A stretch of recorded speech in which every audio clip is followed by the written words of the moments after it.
place in a spacious apartment in which the protagonist enjoys panoramic windows. Around it are 4 impressive sports cars, and the room has a double bed and a gaming area with multiple monitors. Our hero shows off his golden armor, which no one else on the server has.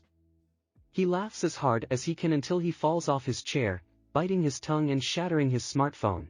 Suddenly, a notification arrives on the guy's phone from a person demanding a return of the debt. With a smirk on his face, the hero realizes that this man never forgets his duty. Deciding to make money, he lays down on the bed, preparing to dive into the gaming world. A virtual hero, with flaming hair and clad in golden armor, appears in the city. The rest of the players are jealous of him and spread rumors about his unfair success. Suddenly, a little boy, obviously a newbie, known as Noob, asks the hero for 10 gold coins. Everyone is surprised, because how can you ask for money from such a devil? The hero takes out a bag with 1,000 gold coins, as if he is going to give it to the boy.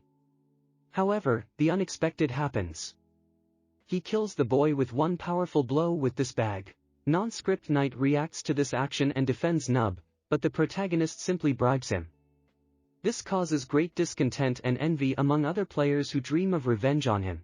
The hero, running away from the persecution of other people, accidentally enters the room where there is a person who reminded him of his duty. The heroes discuss the situation and come to the conclusion that the hero will have to sign papers and complete an SS rank quest. The hero brags about his armor and insists that he has already been given this quest.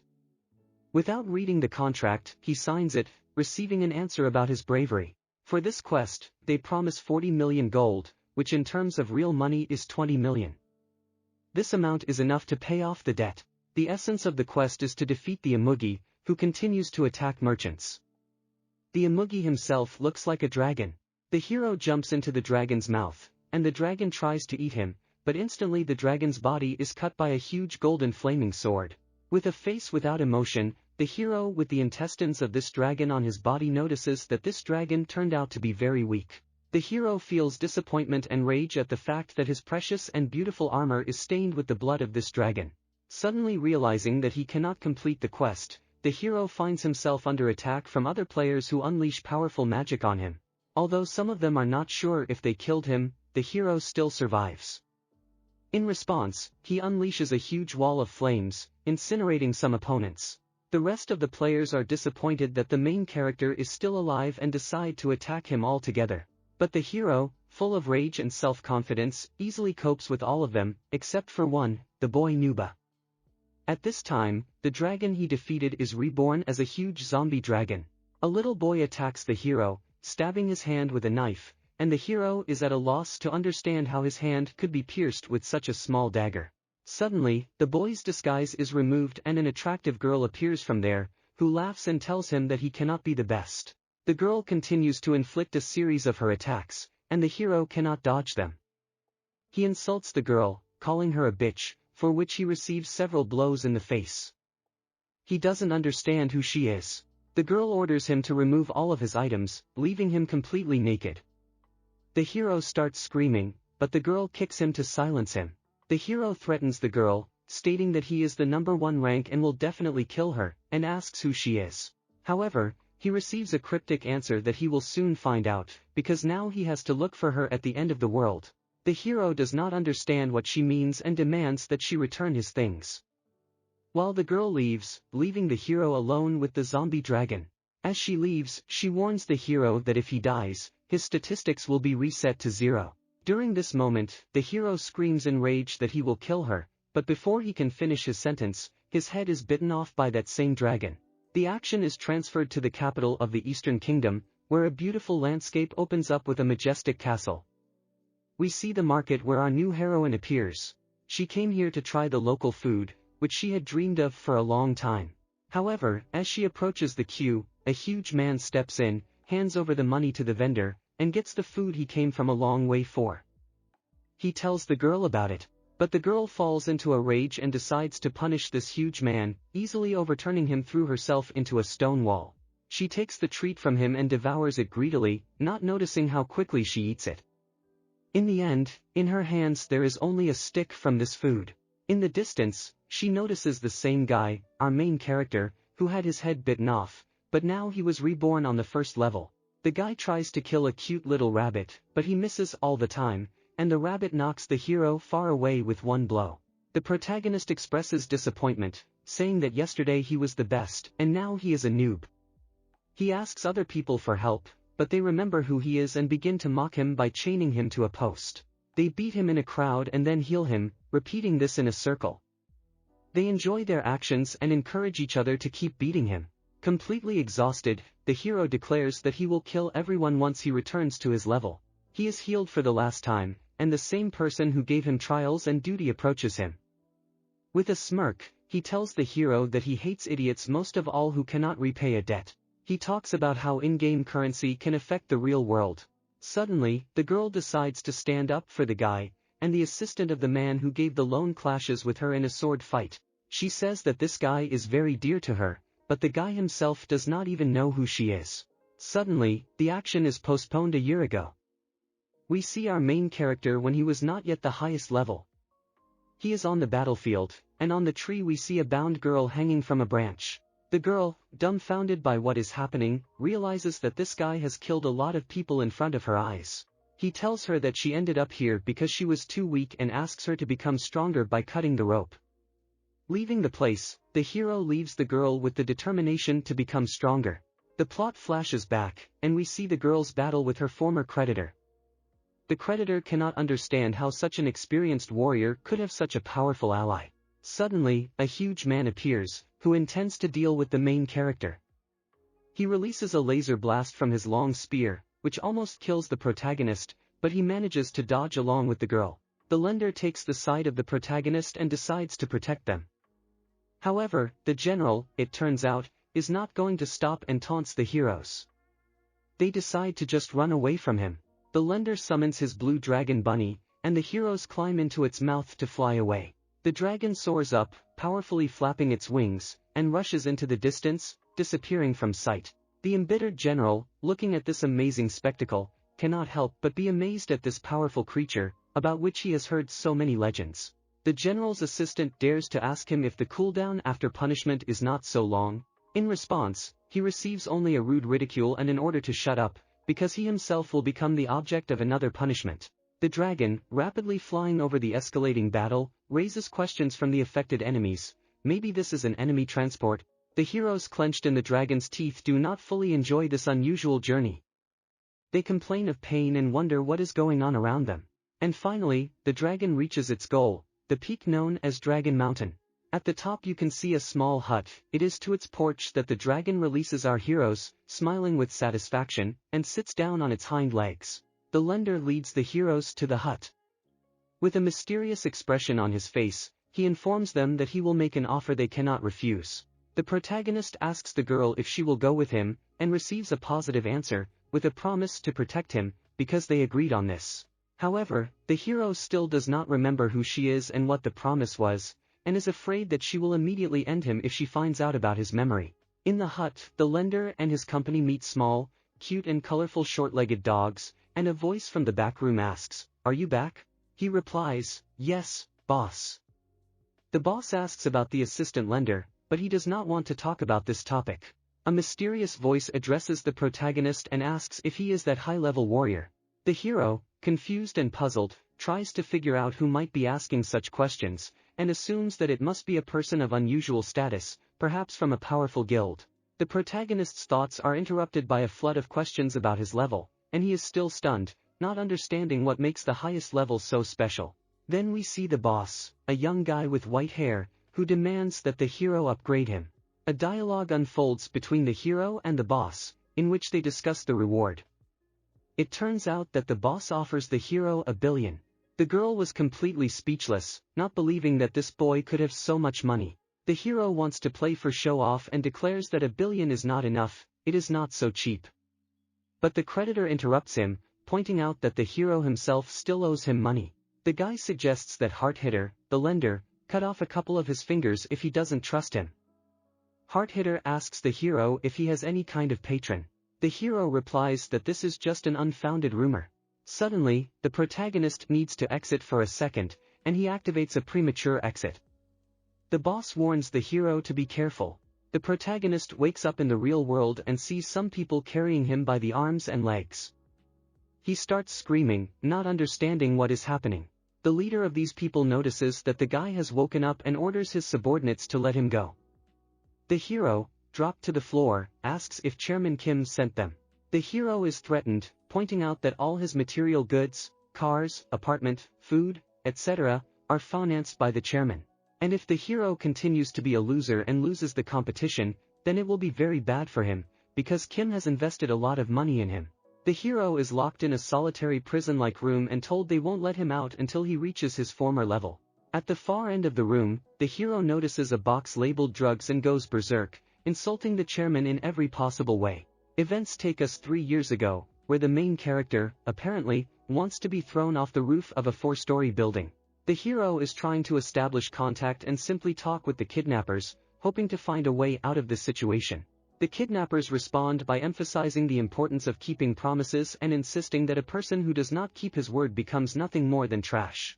They realize that the chances of him dying when falling from the 4th floor are small, so their goal is to make a pawn out of him and use them for their own selfish interests. At the last moment, one of the kidnappers manages to hold the hero by his pants, preventing him from falling off the roof.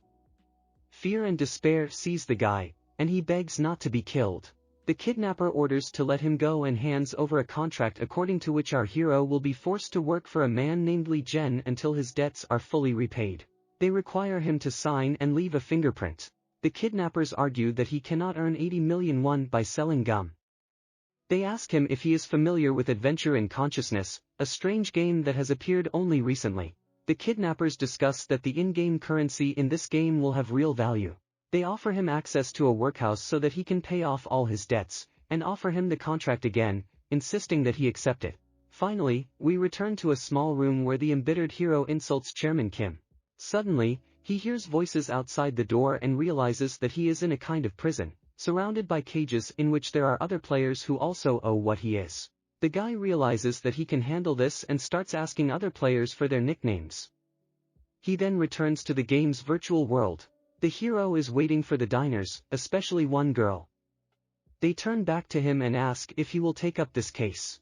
The hero, however, is interested in why the boy warned him to be careful and suspects him of conspiring with Kim, but the boy reassures him that this is not the case. The protagonist begins to bargain for a reward for the task and offers a little more, namely 3 billion. The boy agrees, surprising the hero's new bodyguard. The heroes leave to swing. Sora is offered to go along with everyone else, he agrees. Actions do not cross Yopi lands. Heroes walk along the street. The guy tells Sora to go to the potion shop and buy more, because they will go to the dungeon.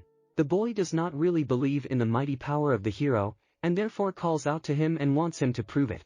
The hero does not understand how he can prove it right now, and Sora stands up for his master and says that he does not have to do anything to prove it. The boy notices a green-haired guy in the distance at the shop and orders the main character to fight him and win, thereby proving his power. The hero, with full confidence, throwing back his cloak, approaches that guy. The green-haired guy tightly grips a huge delicious sandwich in his hands, but suddenly he gets hit from behind by our main character, and the sandwich falls to the floor. This blow of the hero had its reasons. The last time he was beaten, he was in great pain. In the next scene, the green-haired guy grabs the protagonist by the throat and pins him against the wall, threatening to kill him despite being in the village. The protagonist boldly expresses his opinion, telling the guy that he is worthless and will not be able to kill him.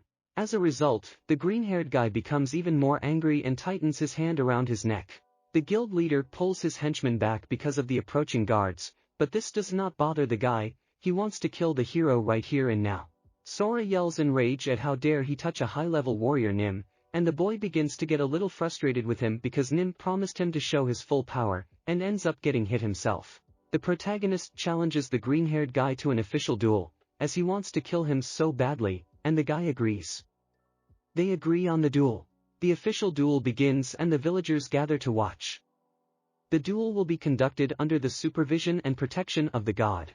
The rules are announced. If one of them kills an opponent, it will not become a red player, and NPCs of the battle are immediately called to the battlefield as judges and observers. The battle NPC asks the heroes what rewards they want for victory. The green-haired guy announces his demands. He wants a high-level warrior to remove his hero from the game forever, and the guy himself receives all the stats of a high-level warrior. To this, the hero is asked if he is joking, because in an official duel you can only bet your life or fortune. The NPC replies that the bet is accepted, as this is possible due to the features of the high-level warrior class. The boy doesn't understand what it means. The protagonist begins to be cheeky again, saying that the green-haired guy is afraid to fight the first level and that he can't do anything. In response, he receives a punch in the face and flies off to the other end of the ring. The green-haired guy slowly approaches and says that because of the selfish image of the warrior game, so many people have stopped playing. He also threatens that he will not kill the hero quickly, although he himself will die in one blow. He yells at him to be quiet and decides to attack the green-haired one with his small blade. The guy does not understand what kind of unpresentable weapon it is, and suddenly receives a series of blows that cause little damage. He tries to dodge, but the hero hits him back, saying that every member of his guild who left the game because of him feels the same way. The hero's health is running out when he suddenly heals, realizing that the green-haired man wants to play with him again, like with a mannequin, like last time. However, the warrior attacks again, but does only minor damage, and his opponent reports that it is too early to kill him, you need to hit him at least 100 times. Suddenly, we see dialogue from the crowd, learning that one of them is betting on the green-haired one, and there is no way our protagonist can win. A certain guy approaches the hero's friends, who reports that this high-level warrior's level has decreased. This guy asks Sora who they bet on. Sora looks at him with an evil expression and asks what the hell they put in. The guy then goes on to explain that the spectators of the duel can bet on the winner. The winner receives gold and experience, depending on how much they wagered. We see the duel from the side, and it is clear that the green-haired guy is the absolute leader. The guy asks the hero's friends if they will bet, but gets a negative answer. Events return to the duel, where the high-level warrior continues to taunt his opponent, claiming that he cannot defeat him. Suddenly, his opponent launches his attack and the protagonist manages to dodge it. He tries to strike from the side, but fails and gets hit in the face. By the looks of it, the duel is almost over because the crowd gets bored and says everything was predictable. All of a sudden, the same guy bets a high-level warrior for 100 million, explaining that he likes people who look like rookies. The opponent approaches the motionless opponent and intends to strike the final blow, declaring that he will remove him from this game once and for all. However, he suddenly receives a blast of energy in his face that glows bright red and causes paralysis. The green-headed man turned out to be completely paralyzed, but he could not restrain his insulting words against the main character, calling him a cunning bastard and assuring that he would definitely defeat him. However, before he could finish his speech, he received a crushing blow to the face, as a result of which he was defeated. The judge declares the victory of the high-level warrior and praises his achievements, voicing a list of his well-deserved awards.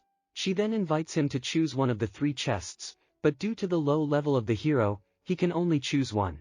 The question arises, what should he choose, and the hero realizes that he now needs to increase his luck.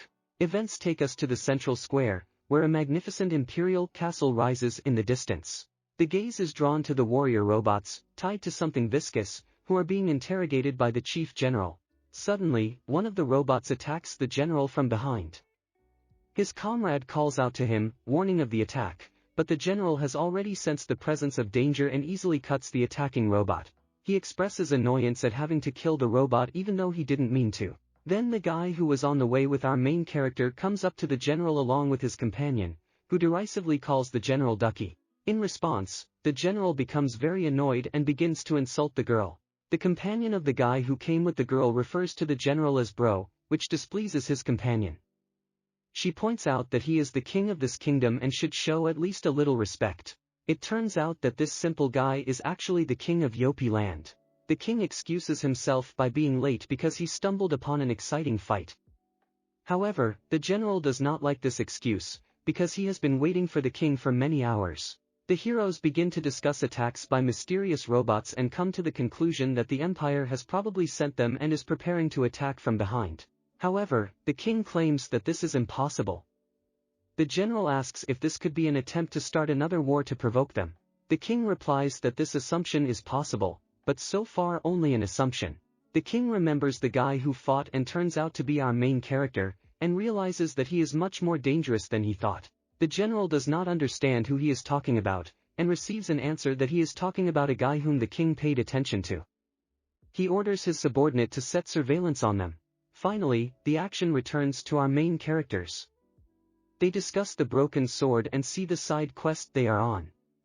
The task is to visit the dungeon and talk with an NPC named Black Magic Doyum. They accept this quest and see that a marker has appeared on the map indicating the direction. Along the way, the white-haired boy asks the protagonist how he was able to win, given their similar level. The protagonist does not want to reveal all his secrets and says that the boy does not need to know all the details.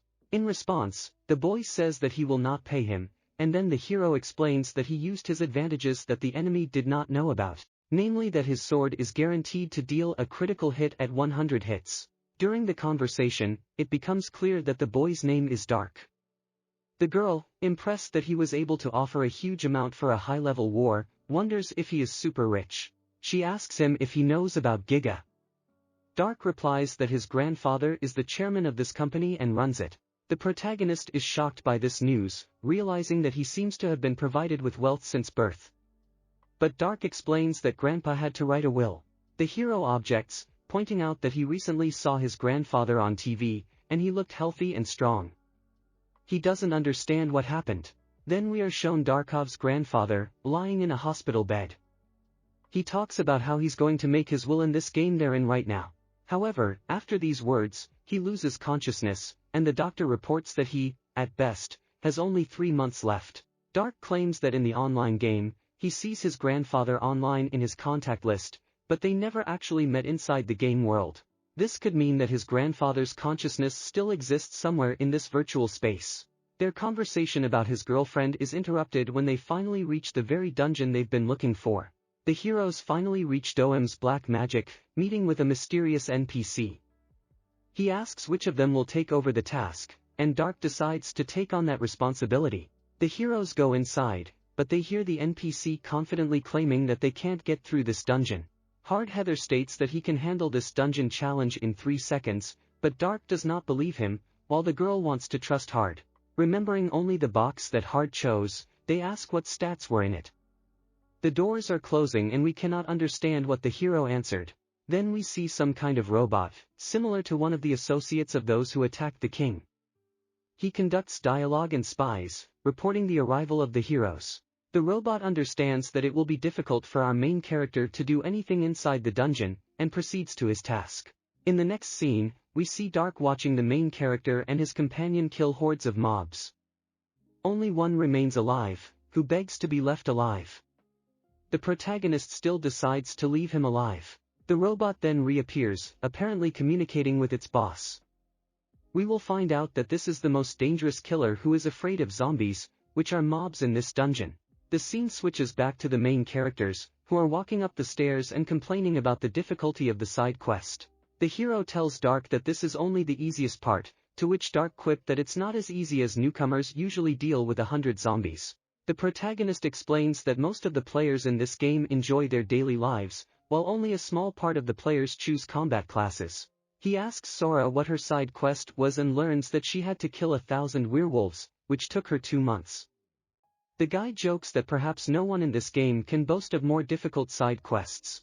Finally, the heroes reach the second level of the dungeon and see a huge green monster in front of them with a little girl on its shoulder. This monster is called Borgova. The girl, sitting on the monster's shoulder, jokes about how the previous zombies were terribly boring, and invites the heroes to have fun in their company. We see that the first part of the quest is completed and there are only 2 parts left. Finally, the confrontation begins. The monster abruptly releases a huge stream of flames from its mouth, and Sora decides to protect everyone, realizing that the fire creates many problems. She gets injured, but despite this, she says that the fire is a serious threat. The protagonist throws his dagger to Dark and informs him that he has stabbed it 99 times, so you need to wait for the right moment. Dark asks what weapon he will use as he looks away from the monster, but Dark starts screaming furiously, insisting on keeping his eyes on the enemy. At this time, the monster decides to take advantage of the situation and attack with its huge arm, but Sora manages to stop the blow with her sword, but in the process receives some kind of curse that turns her to stone. The hero is upset that they temporarily lost an ally, as he was counting on her. This means that he will have to use his own power here and now. He orders Dark to wait for the right moment to attack the monster. The girl on the shoulder is surprised that the heroes are running away from the monster, but the heroes see this as an advantage, since the monster is huge and slow. The hero draws a sword from its scabbard and realizes that this is probably the most terrible weapon that could come across to him. The sword is broken and its attack is only 6.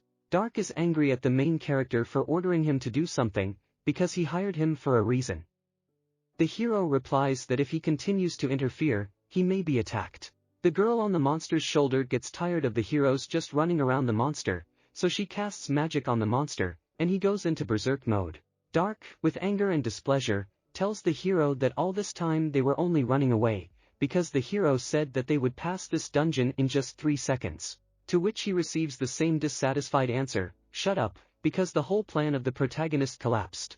Suddenly, a huge monster decides to attack, jumping on one of the heroes, Dark. However, the protagonist notices him and, in order to protect Dark, takes a blow to his legs, which are completely crushed. He explains his act by saying that he needs money, and how he can get it if his employer dies. The girl calls on the monster to stop it, and the main character tells the boy that this opportunity comes once in a lifetime, and they need to use it to the fullest. Sora then easily cuts off the legs of the monster, because, apparently, he was petrified, which causes incredible surprise to the magician. Dark himself decides to attack and pierces the monster with his sword right in the forehead, causing him to become paralyzed and die. Sora finishes off the magician by talking about how he dared to touch a high-level warrior. Thus, the second stage of the quest was completed, and only the third stage remained, which is to clear the third floor. However, it is not clear who exactly needs to be killed. In addition, the heroes learn that they are waiting for a reward of 200 experience points and a seal of black magic. The legless hero asks Dark to heal him with the help of the lands he bought. Finally, the hero is healed and summons Sora. They ask the girl they caught if she killed them. They receive a positive response and order her to be tied up. Then the hero begins to interrogate the girl, telling her that the zombie on the first level told him the whole truth. He learns all her weaknesses, monster abilities and so on. After learning that the girl is ticklish, the hero begins to tickle her, saying that a true professional always benefits from every situation. Taking a quill and threatening her, he demands that she reveal everything she knows about the third level. The hero begins to torture and question the girl about what is on the third level. The girl at first says that she does not know, that she really does not know, but after some time, under tickling, she admits that there is an archdemon. That's all she knows. After that, we see the archdemon himself, who complains about the noise from below. Actions are transferred to the creditor, who, as always, decides to play and is dissatisfied because of this, asks what will happen to his position and demands an apology. We introduce ourselves to black market merchants named Kushum and a Cobalt Castle lord named Satsmile. The trader, turning to Heart Hitter, informs him that he has come here to discuss business, and asks him to stop scaring them. Finally, the lord apologizes to him.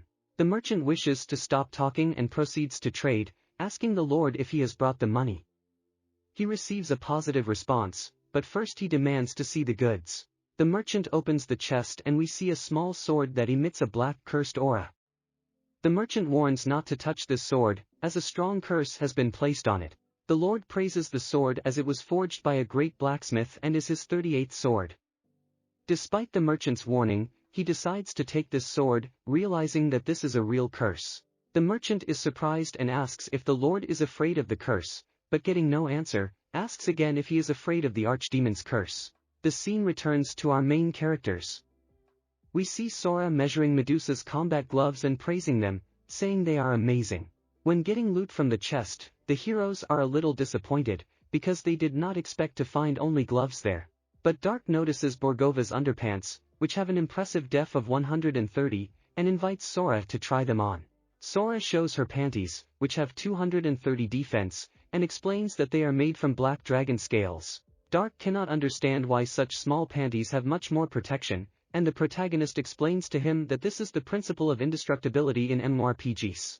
While the heroes advance to the third level, the protagonist invites Dark to swing his sword 99 times before they finally reach the goal. Dark, unsure, asks how strong the archdemon is if they actually face him. The protagonist explains that there are several archdemons in this world, Newborn archdemons are not that strong, but then they become demon kings, and this is a completely different level. Usually, the strength of an archdemon can be determined by the size of its horns. Finally, the hero comes to the door, and the main character says that it's time to check how strong this third-level archdemon is. Dark asks if he is afraid, to which he receives the answer that this fight will most likely be more difficult than at the second level, and if he talks as much as in the previous stage, then he will not be able to save the protagonist again. Dark replies that the hero takes care of himself. The heroes open the door and see with great surprise that this archdemon is already dead, and cannot understand what happened here. Sora assumes it's a trap, but isn't it a dungeon? The heroes are noticed by a real archdemon of unknown rank, who explains that he killed the previous archdemon out of boredom. The demon says that the protagonist tried to tell him about black magic or something like that, but he didn't care. The protagonist realizes that this demon is much stronger than the monster on the second floor. The demon immediately decides to attack the main character, but Sora manages to protect him and declares that he will hold him for now, and the hero instructs the small one to get potions to strengthen him. The demon is impressed by the girl's strength and speed and says that she will be suitable for the sacrifice.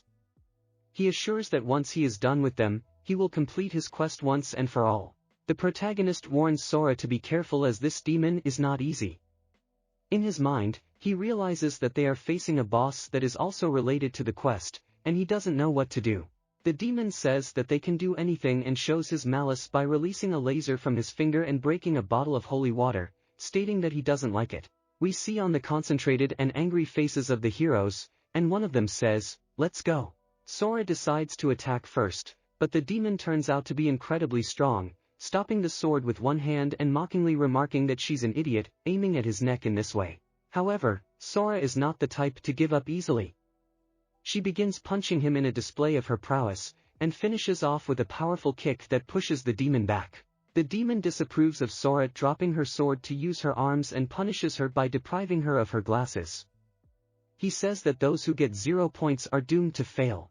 However, the girl realizes that she has a 100% chance of successfully activating her gloves ability. She stabs the demon, who suddenly petrifies. Sora gleefully declares that her plan has been successful and assures the warrior that he must strike. But before she can say it, she takes a critical hit in the face, flying into a wall. The demon declares that she only deserves death and that she is an abomination.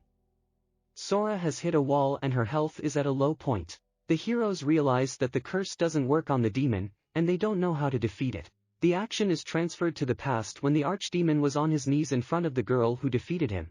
He begs her to kill him, but the girl refuses, as she realizes that the horns of the archdemon, filled with true evil, can bring her much more than his head. The demon, seized with rage, insists on his death, since defeat is considered a shame for his race. In the absence of a choice on the part of the girl, he attacks her. In response, the girl offers to cut off 2 horns, announcing that these will be the last moments of an idiot who has never lost before. She calls the scene disgusting and adds that the archdemon was sealed away somewhere, and if he survives, they will meet again. This is how Raisy's boss quest came about. Finally, the action returns to our heroes. The demon tells them that they will be the last and orders them to die faster, calling them a weakness. He decides to attack, and then we realize that our main character has the ability to extract random swords from other worlds. At the very last moment of the demon's attack, the hero takes out the Bulbul sword.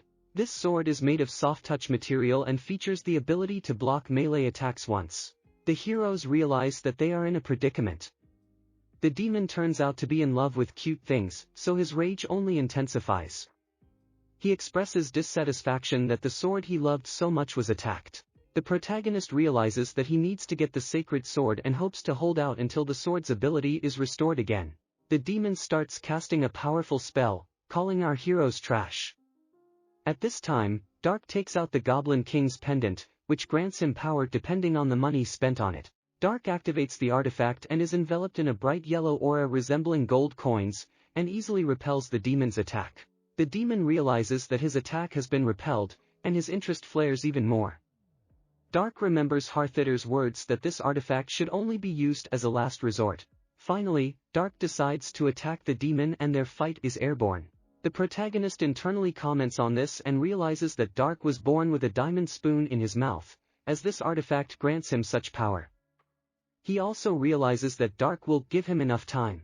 The demon and Dark fought, and Dark skillfully dodged a series of attacks, realizing his incredible strength. The demon, thinking that he has already won, suddenly receives a strong blow in the face from the boy, throwing him a considerable distance. The demon states to Dark that his attack wasn't powerful enough, not even trying to hide his frustration. However, he still recognizes that Dark is worthy of fighting him on equal terms. Thus, their battle is transferred to the ground. Dark begins a new series of attacks, but the ghost of the artifact suddenly appears, reminding the boy that he only has 10 seconds left. Slightly confused by the time counter, Dark begins to miss the demon's attacks. With every second, his strength decreases, and at the last moment, the demon almost gets the boy with his attack at the last second. However, the highly skilled warrior manages to draw the holy sword from its scabbard and defends his ally after hearing that he was a little too late. The protagonist realizes that among all the holy swords, he received the weakest one. However, he does not lose heart and orders the boy to watch how easily he will cope with this demon. The demon is gaining rage and screaming that he will not allow defeat so easily in this godforsaken place. He summons the magic of the third level of the abyss called Helsing and directs it directly at the hero. However, the hero is not ordinary, he easily dodges this attack, causing amazement in the demon. Then the demon realizes that the hero can only be strong from above, and yells that this is an obvious fact. But it turns out that everything is not so simple. The hero turns to the demon from behind and, apparently, inflicts a devastating blow, announcing that this sword will grant him the power of the angel itself, and therefore the end of the archdemon has come. The archdemon tries to defend itself with magic from this blow, smiling evilly. Thus, the protagonist actually defeats the demon. After that, his sword ceases to glow with a bright flame and cools down. The protagonist stabs him into the ground. Dark turned to the hero with a question whether he wants to leave him here, having received a positive answer. After all, this sword was sealed and no one could use it. If we look at the statistics of this sword, its attack is 90 and its attack against demons is 999. Also, once the enemy is defeated, the sword will be sealed for 99 years. Finally, the quest was completed, and an inscription appeared in front of the heroes about its successful completion. Dark got a new level and a new class. He exclaimed that he now possesses black magic. Suddenly, a ring appeared on it, and the demon itself moved into it. The heroes realized that this demon had become his familiar and he could summon it. Dark noticed that he received new abilities and did not know what to pump first. The protagonist advised him that in today's met. However, before he could finish his sentence, the action shifted to a huge robot that aimed at the tower where the main characters were and started firing. It turned out that this robot was a killer.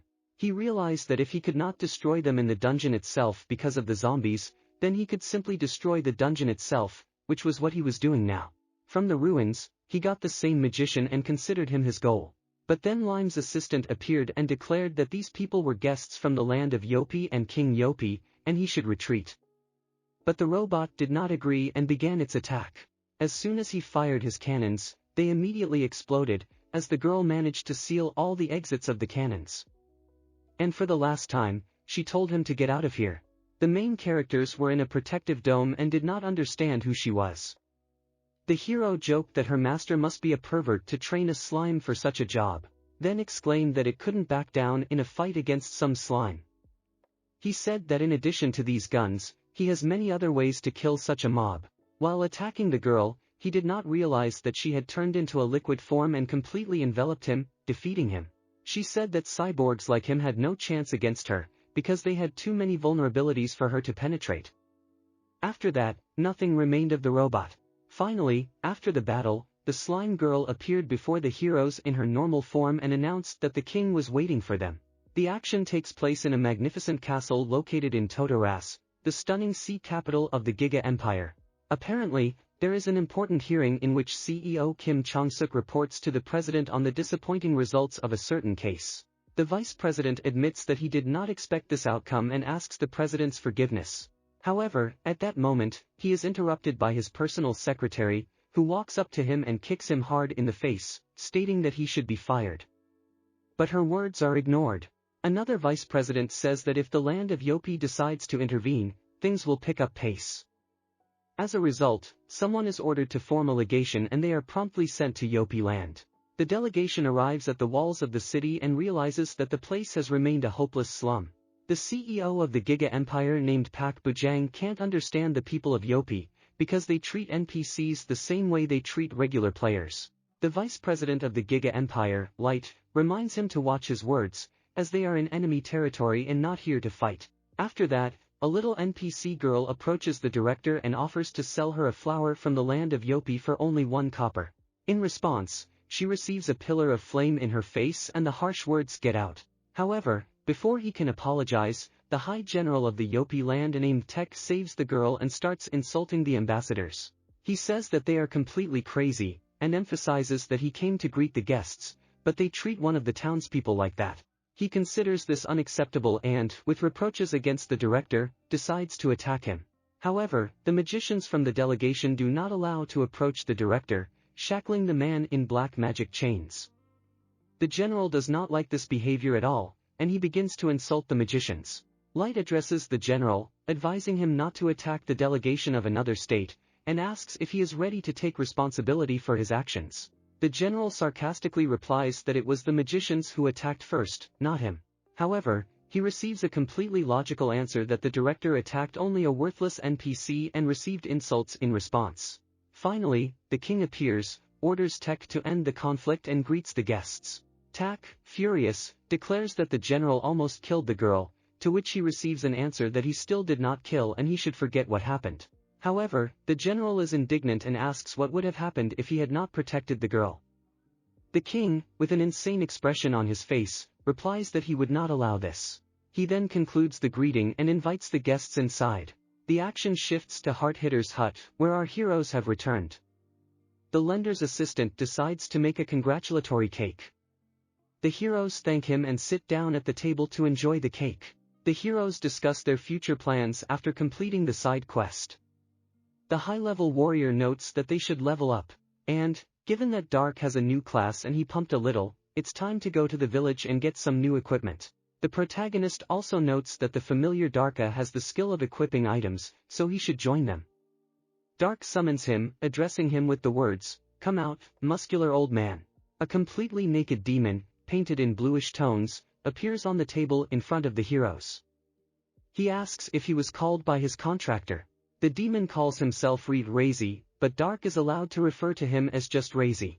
Razy reveals that his defeat in the dungeon means that he is now at the mercy of Dark, and he put all his strength into this duel, which was indeed worthy. He also mentions that his strength depends on the amount of mana Dark has, which is why he is in such a naked state, and asks the boy to get stronger.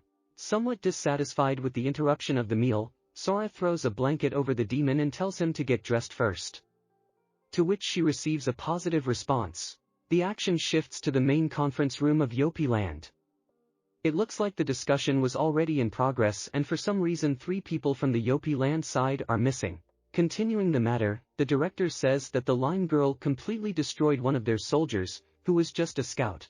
In response, the girl claims that the soldier attacked first, and she acted only in self-defense.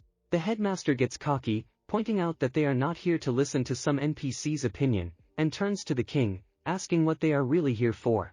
The king apologizes for his colleague's act, but warns that if anyone calls her NPC again, he will cut out everyone's tongues. In his mind, the director calls the king a crazy bastard. Light asks the headmaster to be careful with his words and apologizes to the king for his rude behavior. Light claims that the reason the 2 sides forged a truce is to weaken the nightmare. However, with more and more players in this world, Nightmare is getting stronger. If this continues, the world will be mired in nightmares and the game will come to an end. At the moment, thanks to the efforts of the 2 kingdoms, Nightmare is in a dormant state. The Giga Empire was able to rebuild most of its castle and it can now function normally. Light says that the nearby areas of Yopi land are still in the process of being restored, and this is a great chance to attack Yopi land. The general, unable to withstand such impudence, decides to attack Light, but again finds himself a prisoner in magical chains. Light continues his monologue and says that there will be no war if the king agrees to one condition, to stop interfering in Dark's affairs, since this only concerns his family. After that, the delegation leaves, stating that the king will consider everything well. Events again pass to the main characters. They walk through the market and the warrior exclaims after learning that Dark has no money left. Dark explains that he invested his entire fortune in the goblin's pendant while they fought the demon. The warrior can't figure out what will happen to his share, but Dark reassures him that he'll have even more money soon and there's no need to worry. From afar, someone says Dark's real name is Han Ganwoo. This greatly surprises the hero, and he tries with his eyes to find the one who said his name. Dark notices a man in the distance and recognizes him. Turns out it's his brother. He calls him brother, but Light orders him not to call him that, as his father forbade him from playing Mind Adventure. He considers himself a loser child and is destined to live like a loser just like his uncle, Dark's father. The director asks Light if he can be killed, but gets a negative answer. Sora doesn't understand who these people are and asks who they are, but gets no answer. We are watching a high-level warrior whose face reflects deep thought. He seeks to unravel the person in front of him by making guesses in his mind. Light's aura is seen in the warrior's eyes, which leads him to believe that she is one of the most powerful creatures in the game. However, the reality turns out to be different. The protagonist turns to the sad Dark, assuring him that you should not pay attention to them, because he is next to him. To this Dark taunts, saying that he is too talkative for level 15. Continuing their journey through the market, the heroes meet with Sora, who asks the warrior a question: can he finish those guys with one blow? In response, he confidently replies, of course, I can handle it. Dark then tells them to wait for him. Everything indicates that the actions are carried over into real life. There are many high-rise buildings around us, and the sound of the phone is carried in the air. A voice comes from the room, telling Sora to wake up and go to breakfast. Our gaze falls on the main office of the Smile Products Company, a majestic tower, outwardly similar to any other skyscraper, but having secret rooms accessible only to the elite. On the lowest floor of this tower, on B13F, is our high-level warrior. Someone knocks on the door, waking up our hero. The young man reports that he is hungry and wonders what will be for breakfast. In return, he is given a bottle of water, cookies, and a can of tuna. He is dissatisfied, because he is offered the same food again. Suddenly, the hero, expressing his stress, violently kicks these canned food in front of him, feeling relieved. Having hit the canned food, the hero notices one canned food with vegetables, which causes special joy, and he starts eating it with pleasure. The action then shifts back to Sora, who is on the bus and finds that all the seats are taken. The heroine remembers that she finally had a group in the game, and notices that all the passengers are busy with their own business in the game, which indicates her popularity. Her stop is announced, and the girl gets off the bus. The heroine hears someone discussing killing a high-level warrior who was at the top. Then it is explained that the virtual reality of the game Mind Adventure allows people to play in their dreams, and due to the unlimited possibilities of this game, it is called the second world in which the whole country is immersed. The heroine comes to work in the grocery store. She turns to a colleague and reports that she has come. The girl gets to work, laying out the products on the shelves. It is said that the popularity of the game even affects the real world, and high-level players like our protagonist can appear in various advertisements, as they are hugely popular and are idols. In addition, career advancement may depend on progress in the game. The girl informs the customer that the amount is 8,901. One of the buyers tells his friend that he will pay, but his friend will upgrade him in the game for it. Evening comes, and the shift of the girl in the store ends. She goes home, waiting for the bus at the bus stop. Exhausted, she realizes that there were a lot of rude people in the store and sees other tired people, wondering if they play that game and how they look there. The action shifts to Dark. Apparently, he asked his assistant to buy food in the store, and then he will need to throw out the garbage, since she bought food secretly from her father. The girl takes the onigiri out of the bag and asks if he has tried it before, to which she gets a negative answer.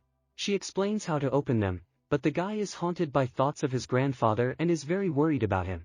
The girl asks Dark which grandfather he is talking about, from this world or from the game, and gets the answer both. She reveals that he is in a coma in the hospital, and in the game he is considered missing, and everyone is looking for him.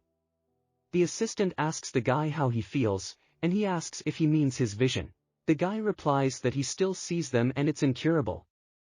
He sees some scary ghosts and says that it is his curse to be forever haunted by his uncle.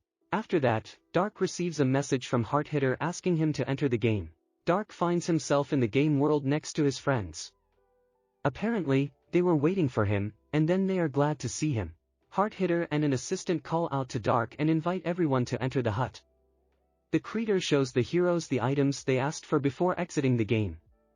The characters are a little surprised. Hard Hitter reveals his plans and explains to the heroes the true reason he brought them all together. Turns out it's an S-rank secret quest provided by a mysterious person. A high-level warrior feels deeply surprised and cannot understand who can issue this type of quest. The creditor claims that there are still unknown details in this quest related to the chairman, which shocks Dark, because the chairman is his grandfather. Rome, the lender's assistant, pours the heroes a cup of Earl Grey and invites them to drink, after which the lender suggests they go collect their debts. The lender wonders why our heroes have been away for so long, realizing that they have a high-level warrior in their company. The events are moving to a dungeon known as the Leaf Dungeon, which our heroes went to level up. The protagonist gets into a fighting stance and informs his demon that they are starting a combo. Then we see a warrior with a huge sword on his back, who declares that he loves the moment when the weaklings relax before he cuts them to pieces. It turns out that this player is Red, that is, the killer of other players. The fight begins, and the Red player talks continuously, not knowing which part of the body to hit our hero. During his attack, this player orders his sword to increase in size, which causes great surprise to our protagonist. However, he manages to repel the attack, and the opponent's sword gets stuck in the wall. The protagonist then orders his demon to attack the Red player as this is the perfect moment. However, the opponent is not completely defenseless and orders his sword to shrink in order to fend off the demon's attack. This surprises the warrior, and he realizes that size control is a feature of this character. The opponent then launches his attack and declares that it is the end of the game. The hero, reflecting his sword, tosses a coin with his right hand. The action is postponed 5 hours ago. The heroes rejoice that they have mastered the 5th level and see that they have accumulated a huge amount of experience, and they have already reached the 30th level. Dark says that their task is to clear 20 levels of the dungeon and catch the Red player who lives here. However, a high-level warrior suggests not to rush and do not forget to improve your characteristics. The hero checks his stats and discovers his abilities, including one of them, Lucky Coin. He asks his friends where the character's abilities can be unlocked, perhaps at this level. Dark has no idea and asks what the character's ability is. The high-level warrior is surprised by this question, as he thought Hard Hitter had explained what it was. He begins to explain. The hero can choose his own race and profession, but the character's ability is chosen randomly immediately after creation. Dark still doesn't understand. The warrior says that the character will have the ability, regardless of race or profession, and gives an example. Mages usually have low dexterity, but if the mage character's ability increases this indicator, then he can become a magician who shoots a bow perfectly. If the character's ability becomes martial arts, then he can be a healing warrior, able to heal and fight at the same time. Dark asks what the warrior's ability is, but gets a rude reply that he will never understand since he's an idiot. The heroes continue on their way, and the high-level warrior deepens in thought about the quest. He wonders if this quest is too simple to be kept secret. He comes to the conclusion that only the Yopi King can give it. Dark never calms down with his obscure character ability and continues to pester Sora by asking her what her ability is. She doesn't know herself.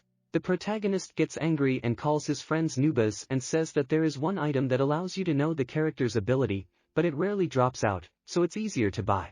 Next, we watch as some mysterious figures silently watch our heroes who enter a new level of the dungeon.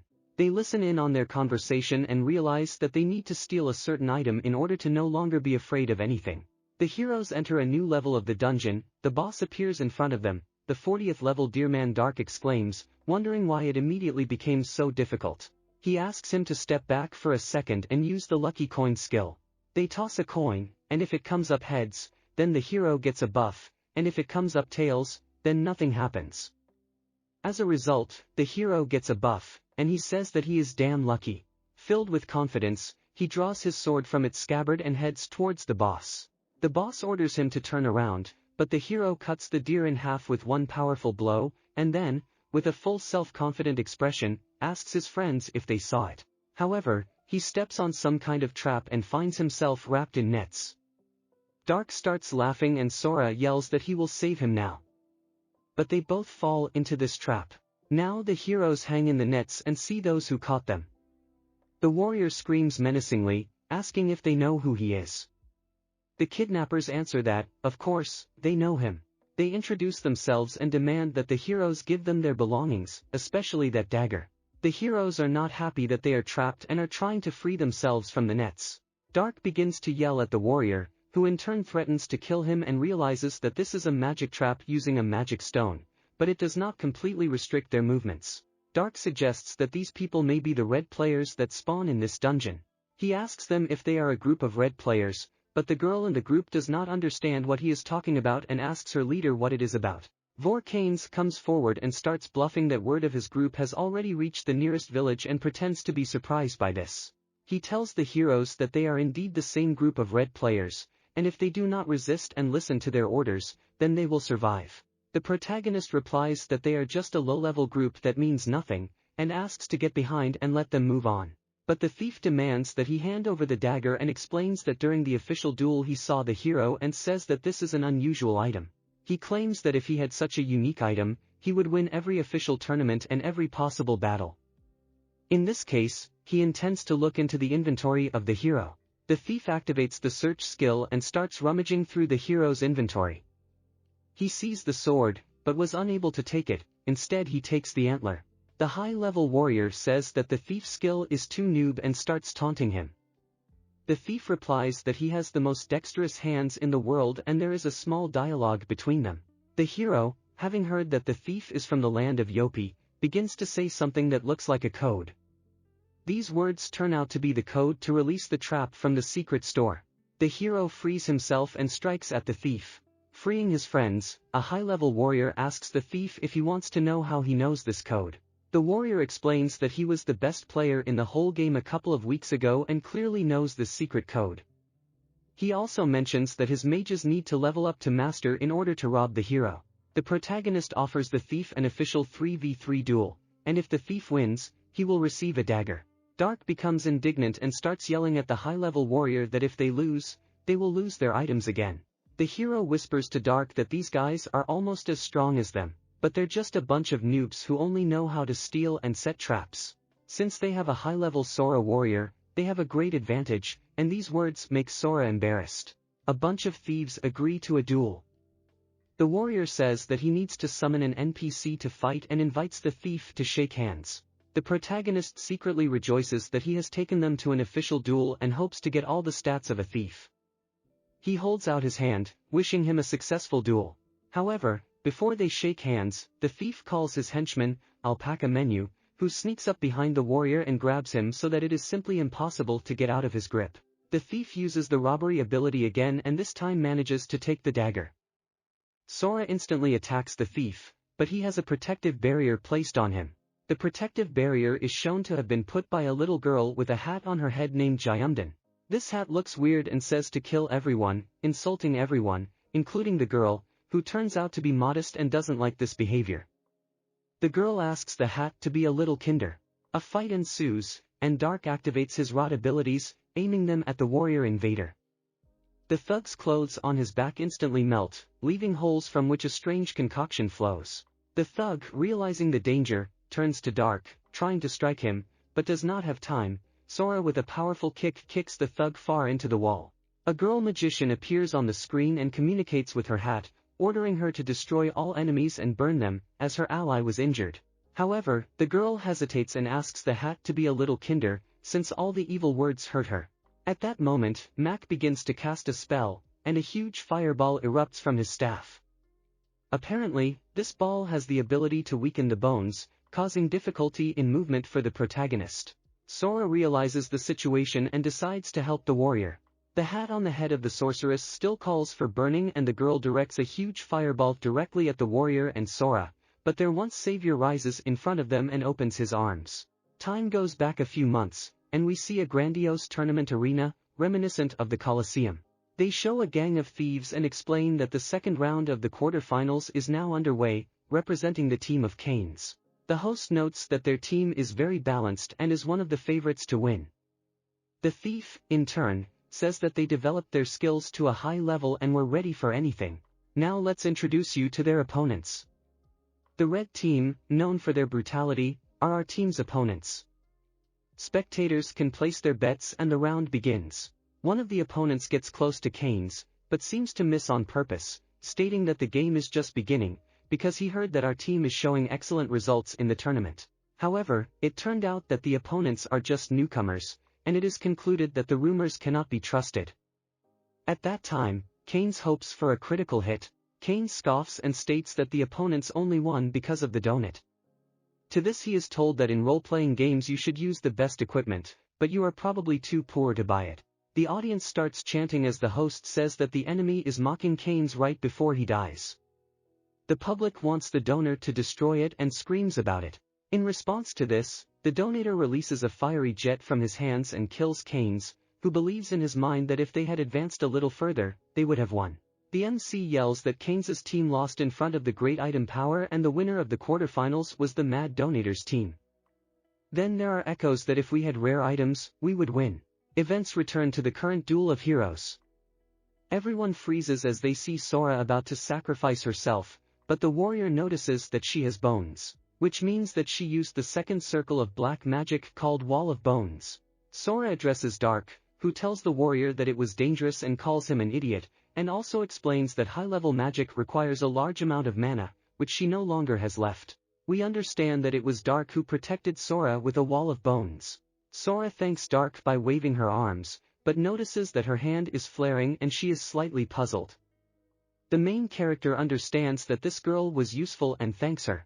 The hero realizes that his unique item has been stolen, and besides, the thief no longer has any reason to continue the official battle, but the warrior needs to make him do it, no matter what. At this time, the thief is perplexed and asks the magician if she really wanted to kill them, to which she receives the answer that she cannot control her power. A high-level warrior realizes that he is leveling up too slowly. At this rate, he won't be able to complete the contract on time and find again the woman who took his stuff and left him with the dragon zombie to fend for himself. The thief makes fun of him, asking how he dares to attack him, to which he receives a sharp answer that the sword will be very useful to him and that he is now in a good mood. Does he offer to let the thief live, or does he wish to die at the hands of the red player? The protagonist declares that he can no longer listen to these children's conversations, and in order to lie, you need a brain, after which he calls the thief a stupid imbecile. The thief likes it and starts a verbal altercation. He asks if he looks like an idiot in the eyes of a warrior just because he said he would let him live. To this, the warrior replies that the thief said that if he gets this dagger, he can win anywhere and says that red players cannot participate in tournaments, insulting him. These words cause the thief's anger. The hero continues his monologue, saying that it is better not to lie anymore and that such a trick will not work on a great high-level warrior.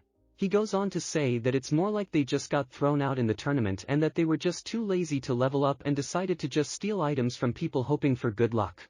A high-level warrior understands that the time has come to push him even harder. He continues to insult the thief, saying that people like him are eternal losers because they cannot do anything on their own. Finally, these words infuriate the thief, and with extraordinary speed, he instantly stops the stolen dagger at the warrior's throat. He is indignant, explaining that if he wanted to kill him, he would have done it immediately, as soon as he stole the weapon. The hero realizes that he is dealing with an experienced thief who has a lightning-fast reaction. After that, the girl magician offers the thief to go back already, since he has already managed to steal a rare item.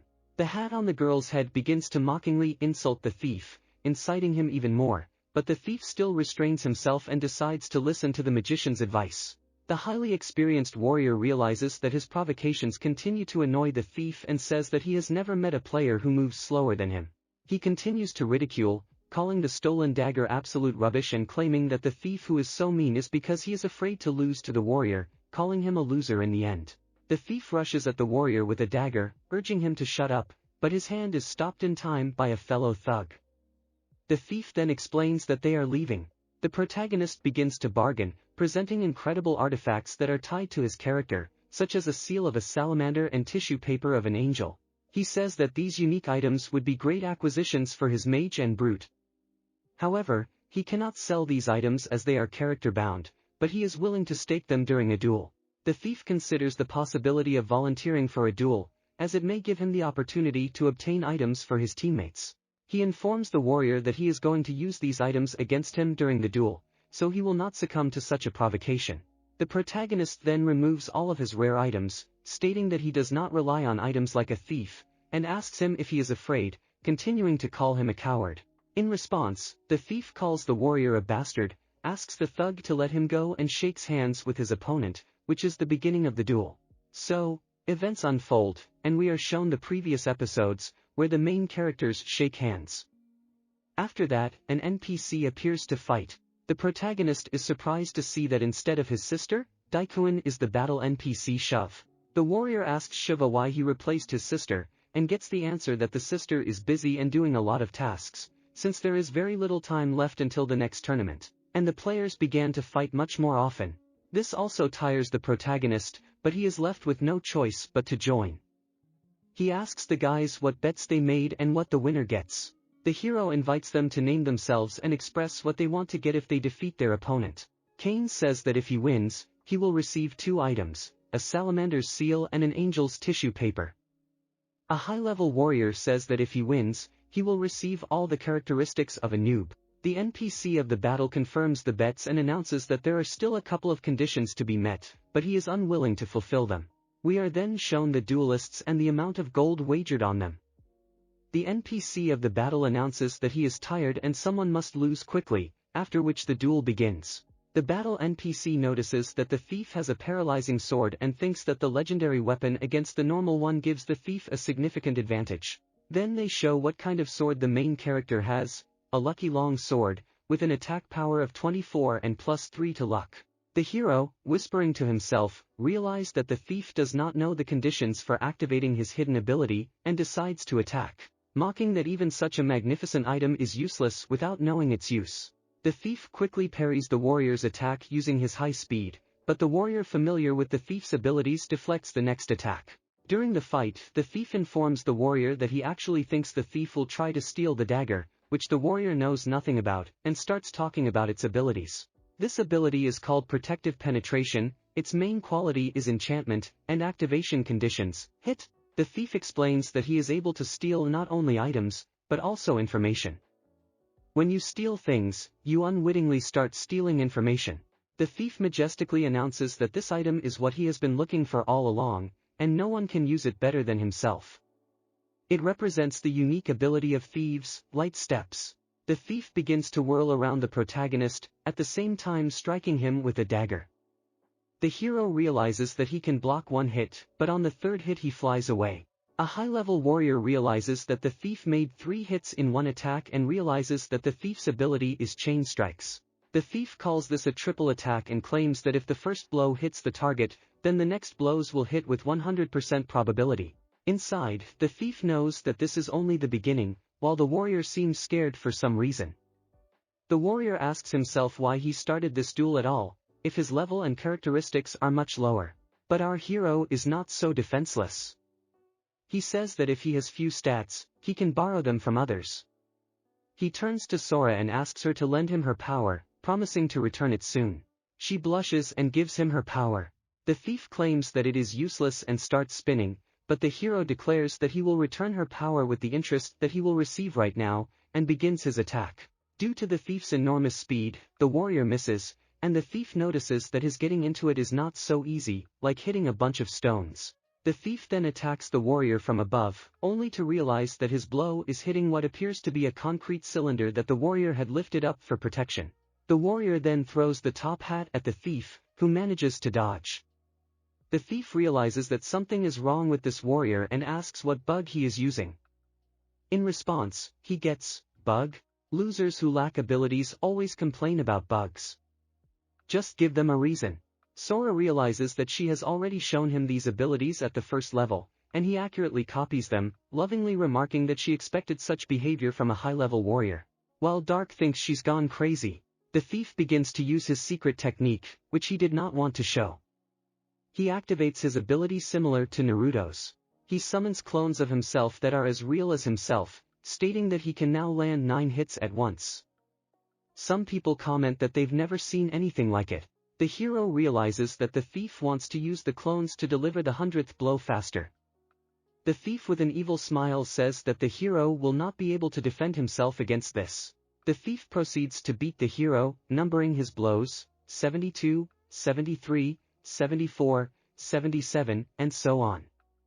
However, thanks to the power of Sora, the hero skillfully dodges every blow. The thief, getting more and more insane, screams that the warrior cannot handle him, and how can he be so fast? He conjures the hero to die. While the protagonist becomes irritated by the thief's chatter, he remains stoic. The high-level warrior responds to the thief, urging him to stop annoying. He swings his sword and throws back several clones. The warrior realizes that the thief has missed one important detail. The warrior offers the thief to simply surrender, realizing that even if he gets the dagger, he will still lose. But the thief mockingly replies that the hero just dreamed about it. Finally, the 100th strike closes in, and Canes manages to get behind the thief, stabbing him with a dagger. Sora is stunned by what she sees and summons a high-level warrior. The girl magician screams that Canes has won. Observers are surprised that high-level lives remain in place, and do not understand why. The thief begins to doubt whether the critical hit has passed, and what is happening. The protagonist with a grin tells the thief that he should have watched where he hits. At the point of impact is a skeleton summoned by a high-level warrior, which means that all 100 blows and the previous ones missed. The warrior then launches his attack and cuts one of the clones in half, causing Canes to lose a third of his life. The battle NPC notices this and says he's already tired. Canes does not understand what is happening. Dark thinks and realizes that it seemed to him that someone was sucking something out of him. He believes that the warrior did this when he took the potion from him. Dark sees that the warrior has one of his abilities, summoning a skeleton. The warrior says that he can borrow not only stats, but also abilities. With pride, the warrior announces that if you do something, then do it to the fullest, insulting the thief. He also says that the dagger is completely useless unless the thief hits with the 100th hit. He points out that the thief only has one clone left and will not be able to use this attack again. The thief yells at him to shut up and they continue their attack at breakneck speed. The warrior tells the thief that he can talk as much as he wants, but he will not be able to follow him, since he only needs to aim at his weak points. The thief then attacks from behind and plunges the dagger into the warrior's hand, but since the dagger's attack is 1, this damage means nothing. He can pierce a warrior with this dagger 1,000 times, and it will not change anything. The hero says that this unit of damage is negligible compared to simply crushing the thief's head. He then drops the thief to the floor and disposes of another clone. The thief only has a third of his health left. The hero realizes that he got rid of all the clones and only Canes remained. He invites the thief to surrender. Canes' pride does not allow him to give up so easily, and he shouts that this is cheating, and only by cheating the hero was able to borrow stats and abilities. The warrior doesn't understand why he thinks this is cheating. He explains that there are a lot of high-level characters like him in the game, and this game itself is not fair, as it chooses the ability for the character immediately after creation. He also asks the thief if he knows that all his stats will be reset if he dies. The thief starts complaining to the NPCs of the battle, saying that this duel is invalid. He tells the NPCs that the game itself is not fair, but at least he intends to be fair. Shove asks him if he wants to fight more. The guy says that the duel is not valid and calls Shiva the god of bugs and not the god of battles.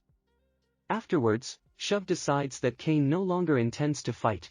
Due to being disrespectful to God and refusing to fight for no reason, the thief is punished with access restriction, which causes complete bewilderment for the thief, who insults the game and disappears forever.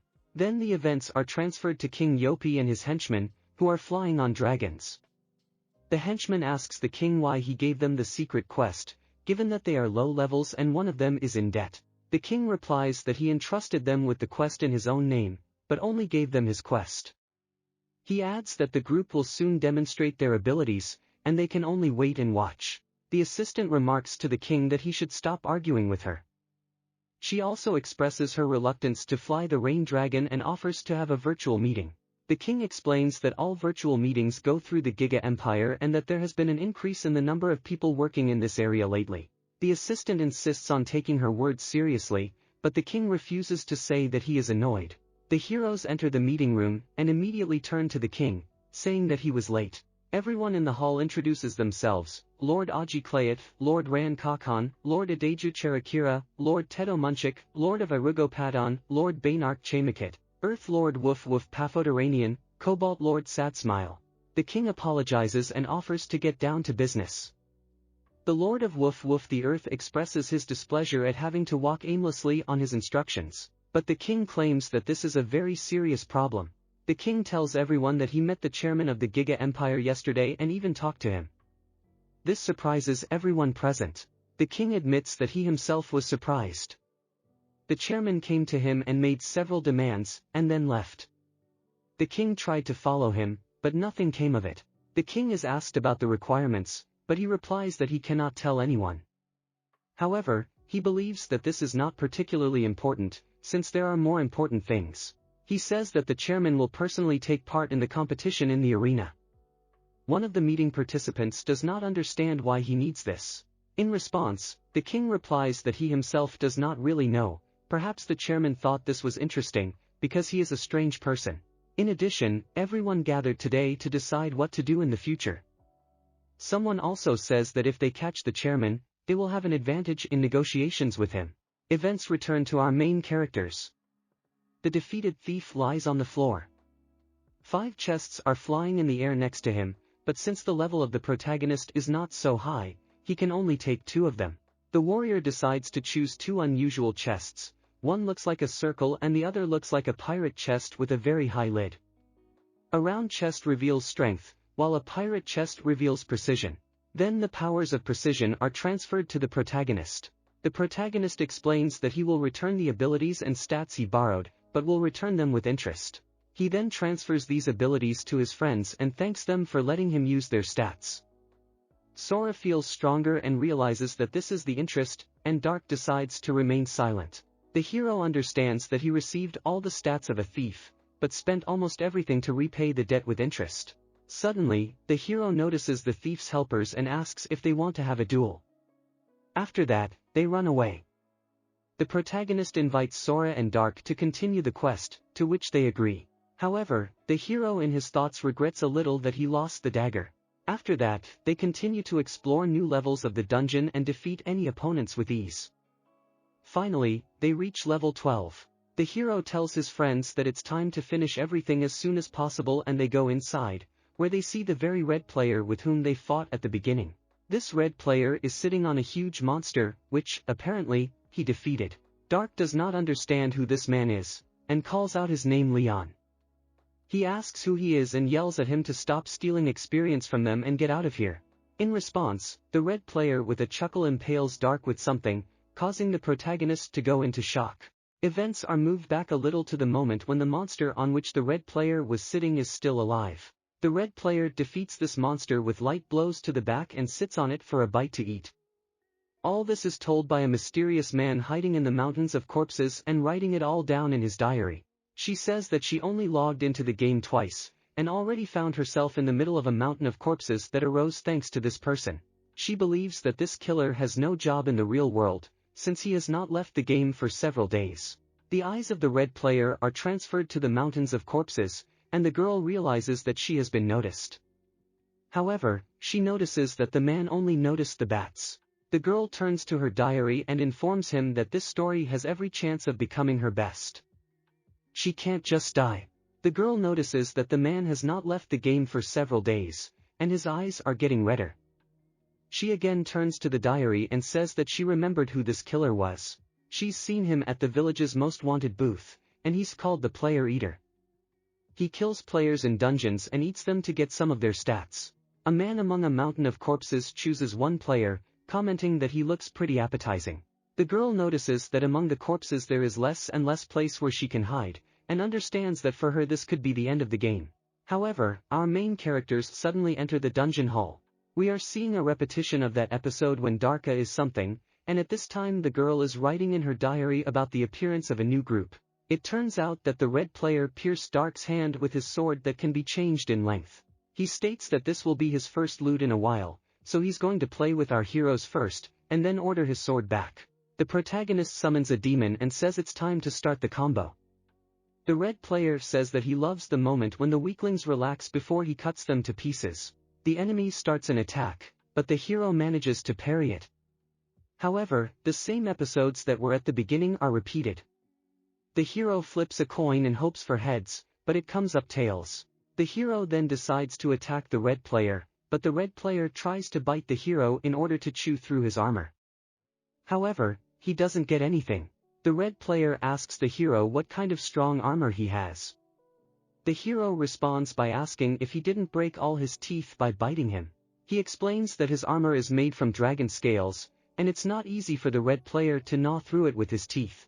In the head of the protagonist, the thought arises that if this player attacked him with a sword, and not teeth, then he would inflict fatal damage on him. The red player remembers who is in front of him and decides to ask if he is a high-level warrior or not. The red player informs the hero that he heard that the warrior recently became weak, although he does not know the reason, but, nevertheless, he is going to kill him and add to his collection, since he collects the heads of famous players. He displays his collection, mentioning the head of some guild and the elder of some village. The protagonist is left completely surprised and believes that this person has just gone crazy. We are presented with the quest itself, where it becomes clear that our heroes need to go through 20 levels of the tower, but they were only able to clear 11. In addition, they have to catch the red player alive. The warrior is aware that the task of capturing him alive will be extremely difficult. The hero shouts out that this red player is a real loser in real life, which is why he acts as a killer in the game. He wonders if the parents of the red player know about his addiction to the game. In response, the red player kicks, saying that he is no longer a child. The enemy continues to claim that this game is much better than the whole we call real life. He also threatens that after killing a warrior, nothing will change, except for the status of the red player, which will be updated. When he is ready to continue his words, Sora takes the side of the warrior. The red player, while fighting Sora, says that it is impossible to feel such power in real life. The enemy continuously strikes the main characters with his sword, easily overcoming their defenses. The high-level warrior decides to pair up with his demon, but the red player easily deflects their attacks, dismissively calling them weaklings. Red asks who he will eat first, whereupon Dark suddenly jumps on his back, surprising Red. He mistakenly believes Dark is asking him to eat himself first, wondering how he tastes. But the guy is not so simple. He activates the ability of decomposition and directs it directly into the opponent's face, causing great pain and burns. The red player starts screaming in pain, stating that he will kill the guy, and repeats this several times. He complains of sharp pain and says that he set the level of emotional transmission too high.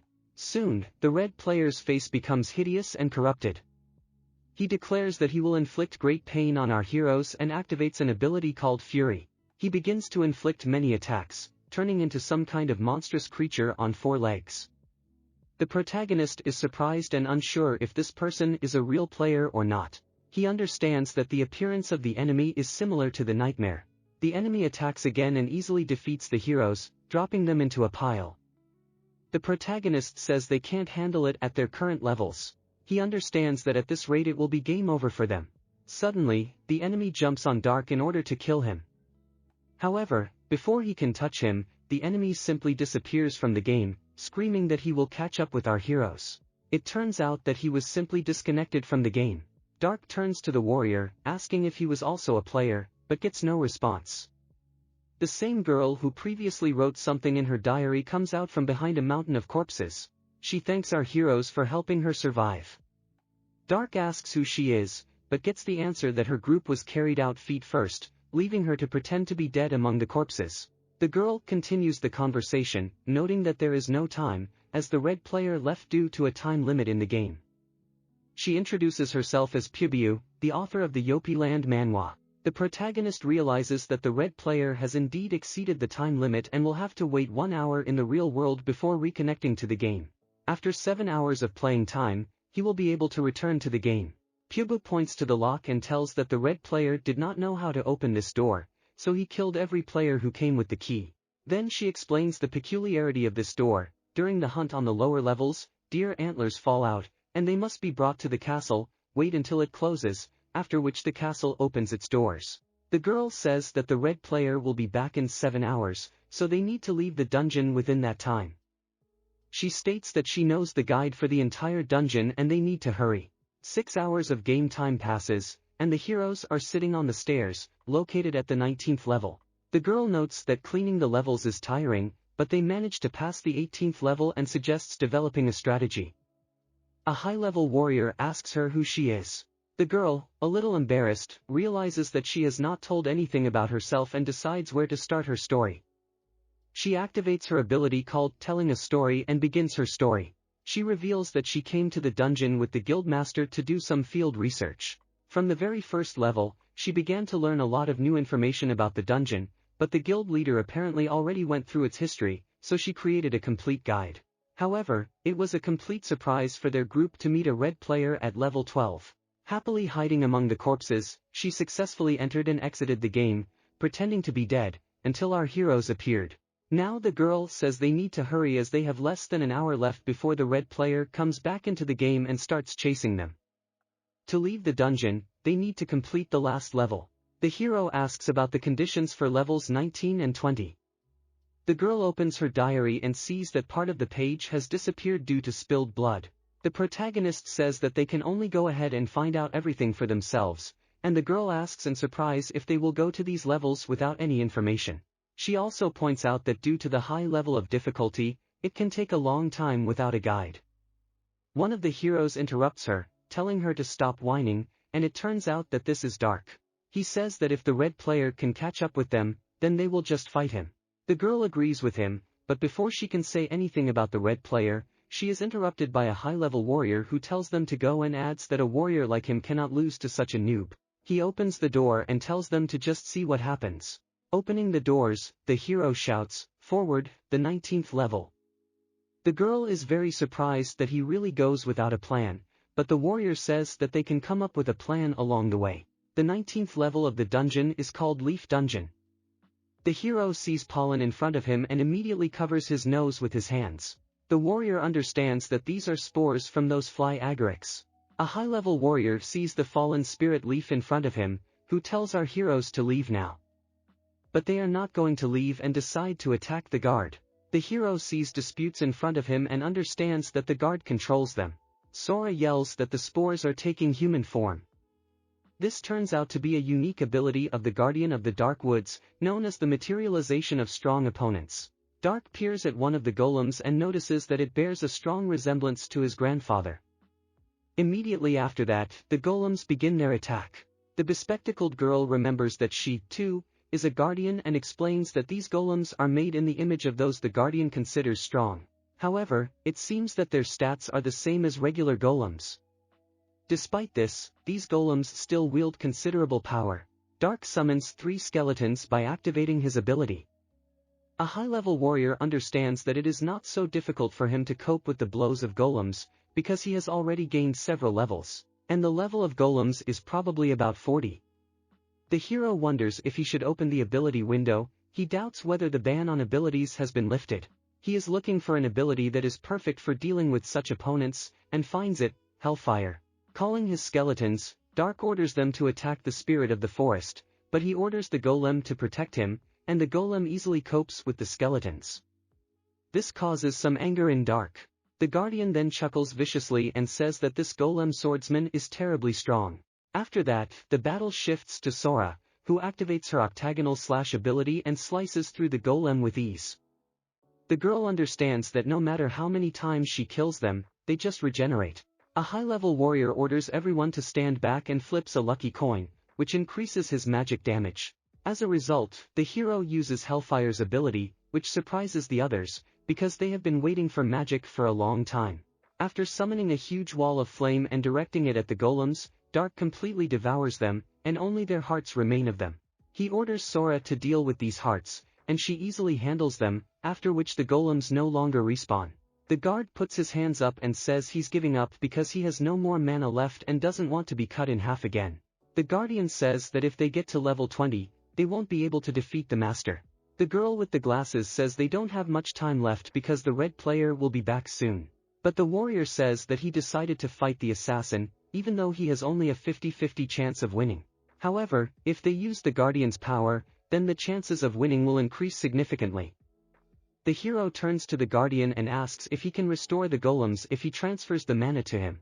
After that, he transfers mana to the guard, promising not to attack him, but in return he will summon golems for him. The main characters realize the need to prepare for the arrival of the red player. We are then shown someone walking up the stairs. The girl with glasses looks at her watch and says that he has come. The red player opens the door with his sword.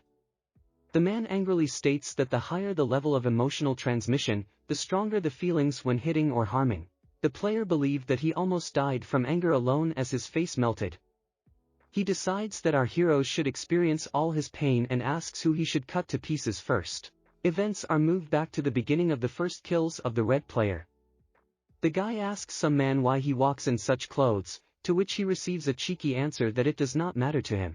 He decides to kill this man, changes the length of his sword and pierces him, killing him.